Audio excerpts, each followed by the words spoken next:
Il m'a trahi, il m'a tout pris. Mon idée, ma start-up, mon avenir. Pendant qu'il célébrait son succès volé, moi, je bâtissais mon plan dans l'ombre. J'ai grandi dans une petite ville de province, où les étés semblaient éternels, et les rêves trop grands pour nos rues étroites. Jérémy et moi, on traînait ensemble depuis toujours. Il était un peu plus impulsif que moi, mais on se complétait.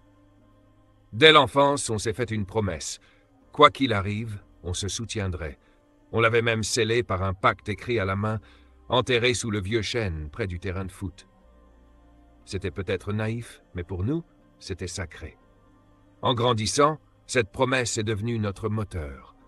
On rêvait de créer quelque chose ensemble, de monter notre propre boîte, d'échapper à la monotonie de nos vies. Et surtout, on croyait l'un en l'autre plus qu'en n'importe qui. Ce pacte, je pensais qu'il valait plus que l'or. Je n'imaginais pas encore qu'un jour, ce serait aussi la cause de ma plus grande blessure.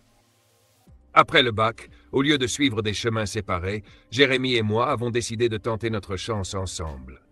On avait cette idée de plateforme numérique qui faciliterait la mise en relation entre artisans locaux et clients. Un truc simple mais utile. On y a mis toute notre énergie. Nos économies y sont passées, nos nuits aussi. Jérémy était le visage public, le communicant. Moi, j'étais dans l'ombre, à coder, à structurer, à faire en sorte que tout tienne debout. Pendant 3 ans, on a tout construit de nos mains. On galérait, mais chaque petit succès nous rapprochait de notre objectif. On était un duo indissociable. À cette époque, jamais je n'aurais imaginé qu'il puisse me trahir. Je voyais en lui un frère, et pour moi, un frère ne poignarde pas dans le dos. Un jour, tout a basculé. Notre plateforme a été repérée par un grand investisseur, puis un autre. En moins de 6 mois, on est passé de 2 types dans un appartement mal chauffé à une équipe de 20 personnes dans un open space vitré du centre-ville. Le rêve devenait réalité. Les médias parlaient de nous, on nous invitait à des conférences, on nous citait comme les prochains à surveiller. Mais dans ce tourbillon de succès, quelque chose a commencé à changer. Jérémy devenait plus distant, plus secret. Il prenait des décisions sans m'en parler. Je mettais ça sur le compte du stress, de la pression. Mais au fond, une petite voix en moi commençait à s'agiter. Elle me disait que quelque chose clochait, que le pacte qu'on avait fait, lui, il l'avait peut-être oublié. Un matin, j'ai remarqué qu'un dossier important avait disparu du cloud partagé. Jérémy m'a dit que c'était un bug, rien de grave, mais ça ne collait pas. Ensuite, il a commencé à rencontrer des gens sans m'en parler, des rendez-vous soi-disant informels. Je ne voulais pas sombrer dans la paranoïa, alors j'ai fermé les yeux. Je me disais qu'il était peut-être simplement en train de préparer un gros partenariat, une surprise. Mais plus les jours passaient, plus les signes s'accumulaient. Il évitait mes questions, repoussait les réunions à 2, et je le voyais souvent au téléphone, à voix basse. Je savais que quelque chose se tramait, et même si ça me brisait le cœur, je sentais que la trahison n'était plus une hypothèse. C'était une certitude qui grandissait dans l'ombre. Puis, un vendredi matin, tout a éclaté. J'ai reçu un mail du notaire de l'entreprise. Il m'informait que la société avait été vendue, sans que je sois consulté, sans que je signe quoi que ce soit. J'ai relu le mail au moins 10 fois, pensant à une erreur. Mais non. Jérémy avait cédé toutes les parts, y compris les miennes, grâce à un tour de passe-passe juridique qu'il avait orchestré dans mon dos depuis des mois. Il avait déposé des brevets à son nom, monté une société écran, transféré les droits intellectuels, et tout ça sans que je m'en rende compte. Ce jour-là, je suis resté assis, vidé. J'avais perdu notre entreprise. J'avais perdu mon ami. Le pacte. Il l'avait piétiné. Mais ce qu'il ne savait pas, c'est que moi aussi, j'avais mes secrets, et que ma vengeance était déjà en marche. Pendant plusieurs jours, je n'ai parlé à personne. J'ai coupé mon téléphone, désinstallé les réseaux, j'avais besoin de comprendre, de digérer, de ravaler ma colère. Car au fond, ce n'était pas tant la perte financière qui me brisait, c'était cette trahison, ce mépris, ce mensonge prolongé. Jérémy, celui avec qui j'avais grandi, celui à qui j'avais tout donné, m'avait vendu comme un vulgaire actionnaire. Je me suis enfermé chez moi avec des cahiers pleins de notes, et j'ai tout réécrit. J'ai relu nos statuts, j'ai analysé les failles de la vente, j'ai identifié les points faibles de leur système. J'ai aussi contacté discrètement quelques anciens membres de l'équipe. Certains étaient restés loyaux. Ils m'ont parlé, ils m'ont tout raconté. Et à ce moment-là, j'ai su que je n'étais pas seul. J'avais perdu une guerre, mais la vraie bataille ne faisait que commencer. Je me suis relevé, pas pour effacer la douleur, mais pour lui donner un sens. Jérémie avait fait une erreur. Il m'avait cru brisé. Il ne savait pas que je suis plus dangereux dans le silence que dans la colère. J'ai commencé à reconstruire, pièce par pièce. J'ai repris contact avec d'anciens collaborateurs qui, comme moi, avaient été mis à l'écart. Ensemble, on a imaginé une version améliorée de notre plateforme. Plus éthique, plus humaine. Mais cette fois, c'était moi qui contrôlais chaque détail. Je travaillais dans l'ombre, méthodiquement, en effaçant mes traces. Pendant que lui savourait sa victoire, j'étais déjà en train de poser les fondations de la prochaine. J'ai aussi contacté un avocat spécialisé en droit des sociétés. Ce qu'il m'a appris m'a fait frémir, mais aussi sourire. Jérémie avait laissé des failles, et moi j'étais prêt à m'y engouffrer.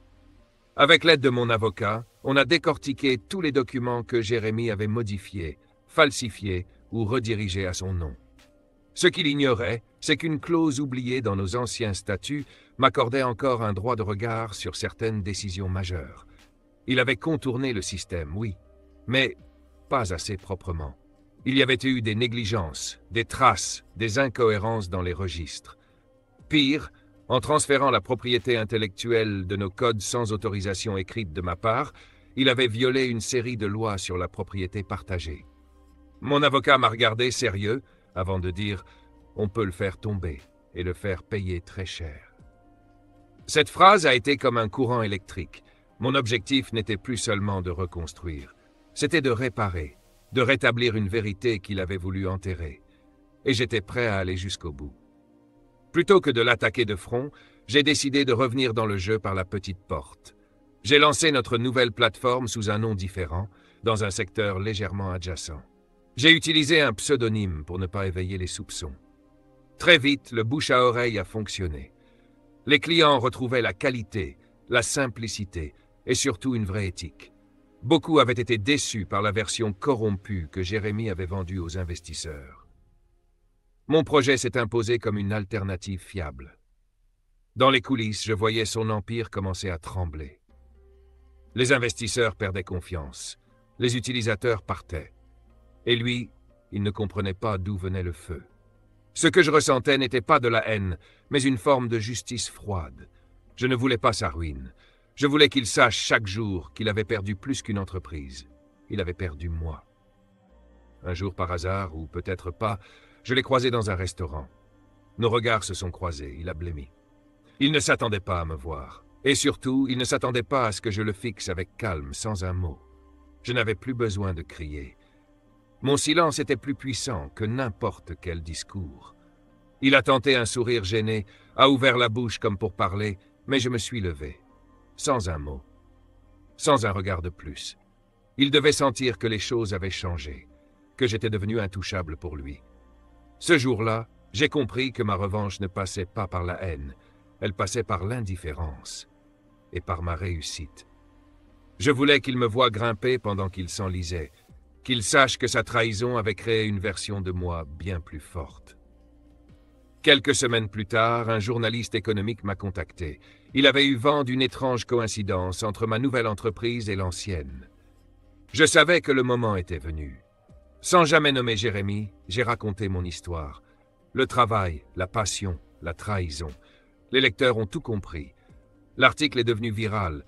On parlait de moi comme le fondateur oublié, l'homme de l'ombre, celui qui s'était fait voler, mais qui s'était relevé. Le nom de Jérémie a été cité dans les commentaires, sur les réseaux. Son image s'est écroulée. Les investisseurs ont commencé à se retirer. Les utilisateurs, eux, ont migré en masse vers ma plateforme. Et moi, je suis resté calme. Je n'ai jamais prononcé son nom. Je n'ai fait qu'exister. Et parfois, c'est tout ce qu'il faut pour détruire un imposteur. Lui rappeler que la vérité finit toujours par remonter à la surface. Quelques jours après la parution de l'article, Jérémie a tenté de réagir. Il a publié une déclaration maladroite, affirmant que tout s'était fait en bonne entente, qu'il n'y avait aucune animosité entre nous. C'était grotesque. Le public n'a pas été dupe. Ceux qui connaissaient notre histoire, même de loin, savait que quelque chose clochait. Certains anciens collègues ont commencé à témoigner, pas officiellement, mais dans l'ombre, sur des forums, dans les commentaires, sous des pseudonymes. Tous disaient la même chose. Jérémie avait trahi. Et il essayait de réécrire le passé. C'est à ce moment-là que j'ai compris qu'il était seul, isolé dans sa réussite factice, tandis que moi, je reconstruisais quelque chose de vrai, de solide. Non, je ne voulais pas sa chute brutale.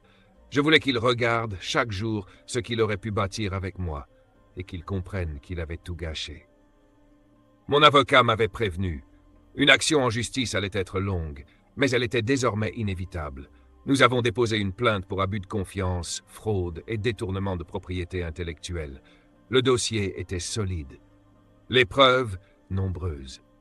Les premières audiences ont eu lieu à huis clos. Jérémie, soutenu par une armée d'avocats, a tout nié. Mais à chaque pièce que nous déposions, sa défense s'effritait. Il ne comprenait pas comment nous avions mis la main sur tant de documents. Il ne savait pas que certains de ses anciens alliés, écœurés, avaient décidé de parler. La justice, elle, avançait lentement, mais sûrement. Ce n'était plus une affaire entre deux anciens amis. C'était devenu un symbole, celui d'une trahison punie, d'une vérité qui reprend ses droits. Et moi, au fond de moi, je sentais quelque chose renaître. Ce n'était pas une victoire, c'était une libération. À ma grande surprise, de nombreux anonymes ont commencé à m'écrire. Certains avaient vécu des histoires similaires. Trahis par un associé, un frère, un ami. Ils me disaient que mon histoire leur donnait du courage. Je n'avais jamais cherché à inspirer qui que ce soit, mais leurs mots m'ont touché. Un mouvement s'est créé autour de nouvelles entreprises. Des artisans, des développeurs, des créateurs fatigués des logiques de profit toxiques ont rejoint notre cause. Ma plateforme est devenue un écosystème collaboratif, ouvert et éthique. Chaque nouveau partenariat était une preuve de plus que nous faisions les choses autrement. Pendant ce temps, Jérémie voyait ses derniers soutiens se détourner. Il ne lui restait plus que l'orgueil. Moi, j'avançais, entouré de gens vrais. Et c'est dans cette force collective que j'ai puisé ma plus grande revanche, celle de ne plus avoir besoin de lui. Des mois ont passé. Puis le verdict est tombé. Le tribunal a reconnu que Jérémie avait agi de manière frauduleuse, en violation flagrante de nos accords initiaux. Il a été condamné à verser des dommages et intérêts, à restituer une partie des bénéfices et à m'attribuer officiellement le statut de cofondateur de notre ancienne entreprise. Ce fut un moment étrange. Je ne ressentais pas de joie explosive, juste une paix intérieure. La justice avait été rendue, pas seulement pour moi, mais pour l'adolescent que j'avais été, celui qui avait enterré ce pacte sous le vieux chêne, celui qui avait cru jusqu'au bout que l'amitié était plus forte que l'ambition. Ce jour-là, je suis allé seul au terrain de foot de notre enfance. Le vieux chêne était toujours là. J'ai souri, le pacte avait été brisé, mais moi, je m'étais reconstruit, en mieux. Ce que j'avais traversé m'avait changé. Je ne voulais plus simplement réussir. Je voulais transmettre, inspirer à ma manière. J'ai commencé à donner des conférences dans des écoles d'ingénieurs, à parler de loyauté, d'éthique, d'intelligence émotionnelle dans l'entrepreneuriat. Mon histoire n'était plus celle d'une trahison, mais celle d'un renouveau. Ma start-up était florissante, mais je restais prudent. Je ne faisais plus jamais confiance à l'aveugle. Je savais désormais que les plus grandes blessures viennent souvent de ceux qu'on aime. Pourtant, je ne regrettais rien. Car cette chute m'avait permis de découvrir qui j'étais vraiment. Et surtout, ce que je valais sans personne dans mon dos pour me freiner. Le pacte n'était plus qu'un souvenir, mais ma parole, aujourd'hui, elle avait plus de valeur que jamais. 1 an plus tard, je l'ai revu, par hasard, dans un salon professionnel au détour d'un stand. Il n'était plus le même. Regard fatigué, costume trop grand pour son corps amaigri. Il s'est approché. Il a murmuré un faible « Salut ». Je n'ai pas répondu tout de suite. Puis j'ai hoché la tête, poliment. Il m'a dit qu'il regrettait, qu'il avait tout perdu, que l'argent ne lui avait rien apporté sinon du vide. Il n'a pas demandé pardon, il n'a pas pleuré. Il a juste dit « Je croyais que je faisais ce qu'il fallait ». Je l'ai regardé longtemps. Puis j'ai dit « Moi aussi maintenant, je fais ce qu'il faut ». Et je suis parti. Il n'y avait rien de plus à dire. Le passé était mort. Moi, j'étais vivant. Et c'était tout ce qui comptait. Après cette rencontre, j'ai compris que le pardon n'était pas un acte, mais un état. Je n'avais plus de haine en moi, juste une forme de tristesse. Mais elle ne m'alourdissait plus, elle me rendait plus humain. J'ai tourné la page pour de bon, plus de rancune, plus de souvenirs douloureux, juste des leçons gravées dans ma mémoire. Le pacte brisé n'était plus une plaie ouverte, c'était une cicatrice discrète. Un rappel que la confiance est précieuse et qu'il faut savoir la protéger. J'ai aussi appris à m'entourer de gens vrais, entiers, loyaux, ceux qui restent quand tout s'effondre. Et ceux-là, je les garde comme des trésors. Ce que j'avais perdu m'avait permis de gagner l'essentiel, la clarté. Et plus jamais je ne permettrai à quiconque de l'obscurcir. J'ai écrit un nouveau pacte, pas sur du papier, pas avec quelqu'un d'autre, juste avec moi-même. Un pacte de vérité, d'alignement, de respect. Je me suis promis de ne plus jamais me trahir pour plaire à un autre, de ne plus jamais faire passer l'ambition avant la loyauté. Ce pacte-là, je le respecte chaque jour. Il guide mes choix, mes rencontres, ma manière de travailler, c'est mon fondement, ma boussole. Je n'ai plus besoin de me venger. La réussite, quand elle est construite sur des bases saines, parle d'elle-même. Et ma vie aujourd'hui en est la preuve. J'ai bâti quelque chose de vrai, pas parfait, mais solide. Et surtout, j'ai retrouvé ma voix, celle qui avait été étouffée un temps, celle qui désormais ne se taira plus jamais. Aujourd'hui, je marche sans colère, sans peur. Ce que j'ai traversé m'a rendu plus fort, plus lucide, plus libre. Jérémie n'est plus qu'une silhouette floue dans mon histoire. Il en fait partie, oui, mais il n'en est plus le centre. Ce que je suis devenu, c'est moi qui l'ai décidé. J'ai appris que les pactes peuvent se briser, que les amitiés peuvent trahir, mais que la fidélité envers soi-même est la seule chose qui résiste au temps. Alors je continue. Je crée, j'avance, j'aide à mon tour ceux qui débutent. Mon passé n'est pas un fardeau, c'est un socle. Et chaque jour, je remercie la vie de m'avoir montré que même dans la trahison, il existe une voie vers la lumière. J'ai perdu un ami, mais j'ai gagné quelque chose de bien précieux, moi-même.